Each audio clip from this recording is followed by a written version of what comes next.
ദൈവതിരുനാമത്തിന് മഹത്വം ഉണ്ടായിരിക്കട്ടെ. നമ്മളിൽ പലരും നമ്മുടെ ജന്മദിനം വളരെ കേമമായിട്ട് ആഘോഷിക്കുന്നതാണ്.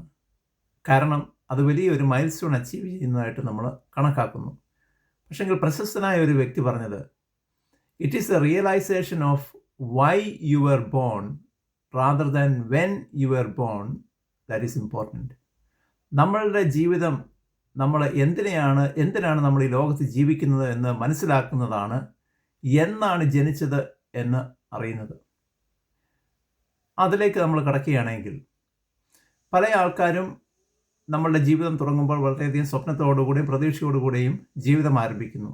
വിവാഹം കഴിഞ്ഞ് മക്കളെ നന്നായിട്ട് പഠിപ്പിച്ച് അവരെ നന്നായിട്ട് വിവാഹം കഴിപ്പിച്ച് അതിനുശേഷം അവരുടെ മക്കളും ജനിച്ച് അവരെയും നന്നായിട്ട് പഠിപ്പിക്കാനൊക്കെ സഹായിച്ച് അവർക്കും നല്ലൊരു വിവാഹ ജീവിതമൊക്കെ നടത്തി അവസാനം ജീവിതത്തിൻ്റെ സായാഹ്നം നല്ല രീതിയിൽ അവസാനിക്കുക. അതാണ് ഒരു ശരാശരി മനുഷ്യന് നമ്മളൊരു ഭാഗ്യമരണം ഭാഗ്യജീവിതം എന്ന് നമ്മൾ കരുതുന്നത്. ഇടയ്ക്ക് പ്രതിസന്ധികളൊക്കെ വരുന്നുടനെ അയൽവാസികളും ബന്ധുമിത്രാദികളും ഒക്കെയും പറയും, അവൻ എന്തോ തെറ്റ് ചെയ്തു, അല്ലെങ്കിൽ ദൈവത്തിന് അവനോട് താല്പര്യമില്ല, സ്നേഹമില്ല എന്ന് പറഞ്ഞ് അവരെ നമ്മൾ ദൂഷിക്കുകയും ഒക്കെ ചെയ്യാറുണ്ട്. ഇയ്യോബിൻ്റെ ജീവിതത്തിലും ഇത് തന്നെയാണ് സംഭവിച്ചത്. അവൻ്റെ സുഹൃത്തുക്കൾ വന്ന് അവൻ്റെ അടുക്ക് പറഞ്ഞത്, അവൻ്റെ ഭാര്യ അവൻ്റെ അടുക്ക് പറഞ്ഞതൊക്കെയും നീ ദൈവത്തിന് അനിഷ്ടമായ കാര്യങ്ങൾ ചെയ്തു, അതാണ് കാരണം നിനക്ക് ഈ ഓരോ ദുരവസ്ഥയ്ക്കും കാരണമെന്ന് പറഞ്ഞു. പക്ഷെങ്കിൽ ഈ ജീവിത വിജയം എന്ന് നമ്മൾ കണ്ടുവച്ചിരിക്കുന്ന, ലൗകികമായിട്ട് നമ്മൾ കണ്ടുവച്ചിരിക്കുന്ന കാര്യങ്ങൾ, അല്ലെങ്കിൽ ആ രീതിയിൽ ആ മോഡലിൽ ജീവിതം നയിക്കുന്ന ആൾക്കാർ അവസാന കാലത്ത് പല രീതിയിലും അരിഷ്ടന്മാരായിട്ട് ദൈവത്തെ കുറ്റപ്പെടുത്തി മരണത്തിലേക്ക് നടന്ന് അടുക്കുന്നതാണ് നമ്മൾ കണ്ടിട്ടുള്ളത്. കാരണം അവർ സമ്പാദിച്ചു കൂട്ടിയ സമ്പാദ്യങ്ങളെല്ലാം മക്കൾ താന്തോന്നിത്തരം കാണിച്ച് അതെല്ലാം വിറ്റ് ഒരുപക്ഷെ അവർ വിദേശ രാജ്യത്തേക്കൊക്കെ പോയി മാതാപിതാക്കളുടെ അടുത്ത് നിന്നും അകന്ന് ജീവിക്കുന്ന, അല്ലെങ്കിൽ വഴക്കിൽ ഒക്കെയും ജീവിക്കുന്ന അനുഭവങ്ങൾ ഉണ്ടാകാറുണ്ട്, നമ്മൾ കണ്ടിട്ടുണ്ട്. അതുപോലെ തന്നെ ചിലപ്പോൾ പല പിതാക്കന്മാരും വളരെ സ്നേഹത്തോടെയും വളരെ വാത്സല്യത്തോടെയും വളർത്തിക്കൊണ്ട് വരുന്ന പെൺമക്കൾ, അവർക്ക് ഇല്ലാത്ത പൈസ കൊടുത്ത് നല്ല വിദ്യാഭ്യാസം നൽകി വിവാഹം കഴിപ്പിച്ച് അയക്കും. പക്ഷേ വിവാഹത്തിന് ശേഷം ഭർത്താവ് പറയും, ജോലിക്ക് പോകേണ്ട, വീട്ടിൽ ഇരുന്നാൽ മതി എന്ന് പറയും. ഇതൊക്കെയും കാണുന്നുടനെ സ്നേഹമുള്ള മാതാപിതാക്കൾ വിചാരിക്കുന്നത്, ദൈവം എന്തിന് എൻ്റെ അടുക്ക് ഇങ്ങനെ ചെയ്തു, ഞാൻ ആർക്കും ഒരു ഉപദ്രവം ചെയ്തിട്ടില്ല, പിന്നെ ദൈവം എനിക്ക് ഇങ്ങനെയുള്ള ഒരു ദുരവസ്ഥ എന്തിനാണ്, ഈ വിഷമം കാണാനുള്ള ഒരു അവസ്ഥ ഉണ്ടാക്കിയത് എന്തിനാണ് എന്ന് പറഞ്ഞ് ദൈവത്തെ പള്ളു പറയുകയും അരിഷ്ടന്മാരായിട്ട് ജീവിക്കുകയും ചെയ്യും. മറ്റ് പല ഉദാഹരണങ്ങളും ഉണ്ട്. ഡൈവോഴ്സ് കേസിലേക്കൊക്കെ നയിക്കുന്നതും, മാതാപിതാക്കൾക്ക് ആ കാരണത്താൽ വിഷമം ഉണ്ടാകുന്നതും, ലഹരിക്ക് അടിമയാകുന്നതും, കടം കയറുന്നതും, ഇങ്ങനെയുള്ള ഓരോ അവസ്ഥ വരുന്നുണ്ടെങ്കിൽ മാതാപിതാക്കൾ വിചാരിക്കുന്നത്, എന്തിനാണ് ദൈവം എനിക്ക് ഈ അവസരം ഉണ്ടാക്കി, ഞാൻ ആർക്കും ഒരു ഉപദ്രവം ചെയ്തില്ലല്ലോ എന്നുള്ള ഒരു ചിന്ത വരും. അപ്പോഴാണ് നമ്മൾ റോമർക്കെഴുതിയ ലേഖനം 8-ാം അധ്യായം 28-ാം വാക്യം നമ്മൾ ഓർക്കേണ്ടത്. അതായത് അതിനകത്ത് ഇങ്ങനെയാണ് പറയുന്നത്, all things work together for good for those who love God who are called according to his purpose. അപ്പോൾ ഇതിനകത്ത് പറയുന്നത്, വിളിക്കപ്പെടുവാൻ നിർണയിക്കപ്പെട്ടവർ, many are called but few are chosen. അപ്പോൾ വിളിക്കപ്പെടുവാനായിട്ട് നിർണയിക്കപ്പെട്ടവർ, തീരുമാനിച്ച് ദൈവം ഉറപ്പിച്ച് വെച്ചിരിക്കുന്ന ആൾക്കാർക്ക് വേണ്ടി ദൈവം എല്ലാം നല്ലതിനായിട്ട് ഭവിക്കും, നല്ലതിനായിട്ട് ഒരുക്കും. നല്ലതിനായിട്ട് ഒരുക്കും എന്ന് പറയുന്നത് നമ്മൾ ലൗകികമായിട്ട് ചിന്തിച്ച് അത് വ്യാഖ്യാനിച്ച് സമ്പത്തും സമൃദ്ധിയും പ്രോസ്പെരിറ്റി എന്നുള്ള ഒരു രീതിയിലാക്കി എടുത്തിട്ടുണ്ട്. പക്ഷെങ്കിൽ നമ്മൾ ദൈവത്തെ അറിഞ്ഞവർ മനസ്സിലാക്കേണ്ടത്, narrow is the way that leads to God.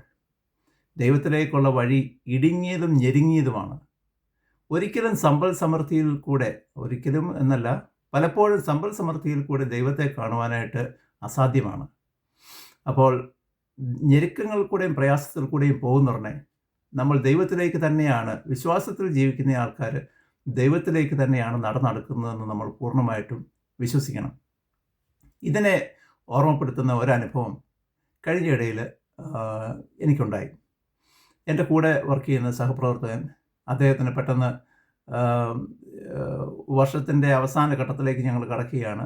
അവസാന ടേം ആയപ്പോഴത്തേക്കിനും അദ്ദേഹത്തിൻ്റെ ആ ഒരു ജോലി നഷ്ടപ്പെടുകയുണ്ടായി. നഷ്ടപ്പെട്ടതിന് ശേഷം എൻ്റെ ഇടയ്ക്ക് അദ്ദേഹം അതിനെപ്പറ്റി സംസാരിച്ചു. ഞാനപ്പോൾ അദ്ദേഹത്തിൻ്റെ അടുക്ക് പറഞ്ഞത്, നഷ്ടപ്പെട്ടു, ഒരാഴ്ചക്കുള്ളിൽ തന്നെ അത്ഭുതകരമായി അദ്ദേഹത്തിന് മറ്റൊരു സ്കൂളിൽ ജോലി ലഭിക്കുകയും ചെയ്തു. ദൈവത്തിൻ്റെ ഒരു ഇടപെടലായിട്ട് അദ്ദേഹം കണക്കാക്കുകയും ചെയ്തു. ഈ അനുഭവങ്ങൾ വിവരിച്ച് നൽകിയപ്പോൾ അദ്ദേഹം എൻ്റെ അടുക്ക് പറഞ്ഞു, ഈ റോമർക്ക് എഴുതിയ ലേഖനം 8-ാം അധ്യായം 28-ാം വാക്യത്തിൽ കൂടെ അദ്ദേഹം പറഞ്ഞു, ഞാനിതിനകത്തൂടെ മനസ്സിലാക്കുന്നത് ദൈവം വിളിച്ച് നിർണയിക്കപ്പെട്ട ആൾ എന്നുള്ള നിലയിൽ ദൈവം എല്ലാം എനിക്ക് നന്നായിട്ട് തന്നെ വരുത്തും. അപ്പം ഇവിടെ നിന്ന് ജോലി പോയാലും ഞാൻ മറ്റൊരു സ്കൂളിൽ പോയി അവിടുത്തെ ജനങ്ങൾക്ക് സേവനം ചെയ്യാനായിട്ട് സാധിക്കുമല്ലോ എന്ന് പറഞ്ഞു. അപ്പോൾ എൻ്റെ മനസ്സിലേക്ക് വന്നത് ഡാനിയേൽ എഴുതിയ പുസ്തകം 10-ാം അധ്യായം 12-13 വാക്യങ്ങളാണ്. ഞാൻ അദ്ദേഹത്തിൻ്റെ ഇടയ്ക്ക് അതും പറഞ്ഞു. അതായത് ദാനിയേൽ അദ്ദേഹത്തിൻ്റെ പാപങ്ങൾ ഏറ്റുപറഞ്ഞ്, അദ്ദേഹത്തിൻ്റെ ഇസ്രായേൽ ജനങ്ങളുടെ പാപങ്ങൾ ഏറ്റുപറഞ്ഞ് ബാബിലോൺ അടിമത്തത്തിൽ കഴിയുന്ന സമയമാണ്. ഇവരുടെ എല്ലാവരുടെയും പാപം ഏറ്റുപറഞ്ഞ് ദൈവത്തോട് യാചിക്കും. തിരിച്ച് യെരുശലേമിലേക്ക് ഇവരെ മടക്കി കൊണ്ടുപോകാനായിട്ട് ദൈവത്തിൻ്റെ ഇടയ്ക്ക് യാചിക്കും. അപ്പോൾ ഈ പ്രാർത്ഥനയിൽ ഇങ്ങനെ കഠിനമായിട്ടും തീവ്രമായിട്ടും പ്രാർത്ഥിച്ചുകൊണ്ടിരിക്കുമ്പോൾ അവസാനം ഗബ്രിയേൽ മാലാഹ ഇദ്ദേഹത്തിന് പ്രത്യക്ഷപ്പെട്ടതിന് ശേഷം പറയുന്നത് ഇതാണ്: your words have been heard and I have come because of your words. നിൻ്റെ പ്രാർത്ഥന ഞങ്ങൾ കേട്ടു, ആ പ്രാർത്ഥന കേട്ടുകൊണ്ടാണ് ഞാനിവിടെ വന്നിരിക്കുന്നത് എന്ന് പറഞ്ഞു.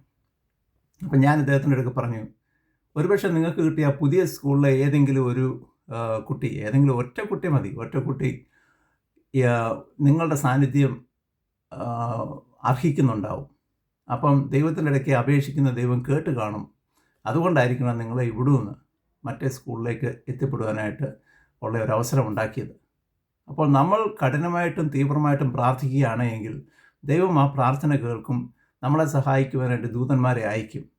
അപ്പോൾ ദൈവത്തെ സർവ്വതും ഉപേക്ഷിച്ച് അനുഗമിക്കുവാൻ തീരുമാനിച്ച ആൾക്കാർക്ക് കഷ്ടപ്പാടുകളെ വരത്തുള്ളൂ. എൻ്റെ ഈ സുഹൃത്തിന് അങ്ങനെ ജീവിതം ദൈവത്തിൽ സമർപ്പിച്ച് മുന്നോട്ട് പോകുന്ന ഈ വ്യക്തി, അദ്ദേഹത്തിനെ തന്നെയായിരിക്കും ദൈവം ചൂസ് ചെയ്യുന്നത്. നിനക്കൊരല്പകാലത്തേക്കിന് വിഷമം വരും, നിൻ്റെ ജോലി പോയി എന്നറിയുന്ന ഉടനെ നിനക്ക് വിഷമം വരും, നിനക്ക് ഭാവിയെപ്പറ്റി ആശങ്കകളൊക്കെ ഉണ്ടാകും. പക്ഷേ നീ എന്നെ അനുഗമിക്കുവാനായിട്ട് സർവ്വതും സമർപ്പിച്ച് ജീവിക്കുന്ന വ്യക്തിയാണ്, അതുകൊണ്ട് നിനക്ക് ഞാൻ ഈ ഉത്തരവാദിത്വം തരികയാണ് എന്ന് പറഞ്ഞ് ആ ആളിനെ ചൂസ് ചെയ്ത് ആ വിഷമത്തിൽ കൂടെ അദ്ദേഹത്തിനെ കടത്തിവിടും. പക്ഷെങ്കിൽ ഇദ്ദേഹത്തിൻ്റെ ജോലി പോയി എന്നറിഞ്ഞിട്ട് ഒരാഴ്ചയ്ക്കുള്ളിൽ തന്നെ അടുത്ത ജോലി തയ്യാറാക്കി കൊടുത്തു. അതൊക്കെ വളരെ അത്ഭുതകരമായിട്ട് ലഭിച്ച ഒരു ജോലിയാണ്. അപ്പോൾ ഈ ഒരു അനുഭവത്തിൽ കൂടെ കടന്നു പോകുവാനായിട്ട് ദൈവം തിരഞ്ഞെടുക്കുന്ന ആൾക്കാർ എന്ന് വെച്ച് കഴിഞ്ഞാൽ, ദൈവം നിർണയിച്ച് ദൈവത്തോട് ഭാവിയിൽ ഒരുമിച്ച് കഴിയുവാനായിട്ട്, സ്വർഗത്തിൽ കഴിയുവാൻ, കിങ്ഡം ഓഫ് ഗോഡിൽ കഴിയുവാനായിട്ട് തീർച്ചയാക്കിയ വ്യക്തികളെയാണ് ദൈവം ഇങ്ങനെ ചൂസ് ചെയ്യുന്നത്.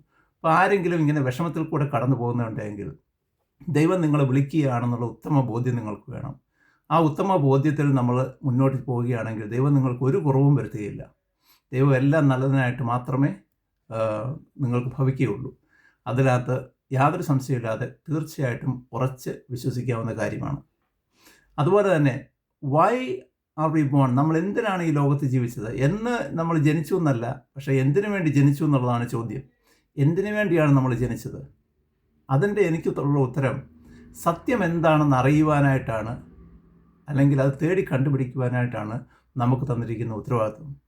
ആ സത്യം കണ്ടെത്തിക്കഴിഞ്ഞാൽ മറ്റുള്ള ആൾക്കാരെയും ആ സത്യത്തിലേക്ക് നയിക്കുവാനായിട്ട് സഹായിക്കുക, ഇതാണ് നമുക്കുള്ള ഉത്തരവാദിത്വം. അപ്പോൾ അതായത് truth will set you free. സത്യം അറിഞ്ഞു കഴിയുമ്പോൾ അത് നിങ്ങളെ സ്വതന്ത്രരാക്കും. ഇനി സത്യം എന്താണ്, ആരാണ് എന്ന് പറഞ്ഞിരിക്കുന്നത് യേശുക്രിസ്തു തന്നെയാണ്. യേശുക്രിസ്തു പറഞ്ഞിരിക്കുന്നത്, I am the way, the truth and life.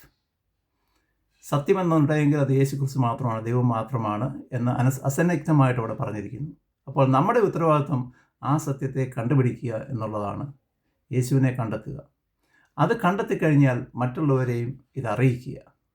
അപ്പോൾ അത് മാത്രമാണ് നമ്മുടെ ഉള്ള ദൗത്യം. ആ ദൗത്യത്തിലേക്ക് നയിക്കുവാനായിട്ട് ദൈവം നമ്മളെ തിരഞ്ഞെടുക്കുവാനായിട്ട്, മറ്റുള്ളവർക്ക് ഈ വെളിച്ചം കാണിച്ചു കൊടുക്കുവാനായിട്ട് നമ്മളെ തിരഞ്ഞെടുക്കുവാനായിട്ട് നമുക്ക് മുട്ടിപ്പായി പ്രാർത്ഥിക്കാം. പ്രാർത്ഥിച്ചു കഴിഞ്ഞാൽ തീർച്ചയായിട്ടും ദൈവം നമ്മുടെ പ്രാർത്ഥന കേൾക്കും. ദൈവദൂതന്മാർ നമ്മുടെ അടുത്ത് വരും, നമ്മളെ സഹായിക്കും, അതിലേക്ക് നമ്മളെ നയിക്കുകയും ചെയ്യും. അപ്പോൾ ഞാൻ വീണ്ടും റോമർക്ക് എഴുതിയ ലേഖനം 8-ാം അധ്യായം 28-ാം വാക്യം നിങ്ങൾ വായിക്കുക, വായിച്ച് മനസ്സിലാക്കുക. ദൈവത്തിലേക്ക് എല്ലാവരെയും നയിക്കുവാനായിട്ട് ദൈവം സഹായിക്കട്ടെ എന്ന് പ്രാർത്ഥിച്ചുകൊണ്ട് നിർത്തുന്നു.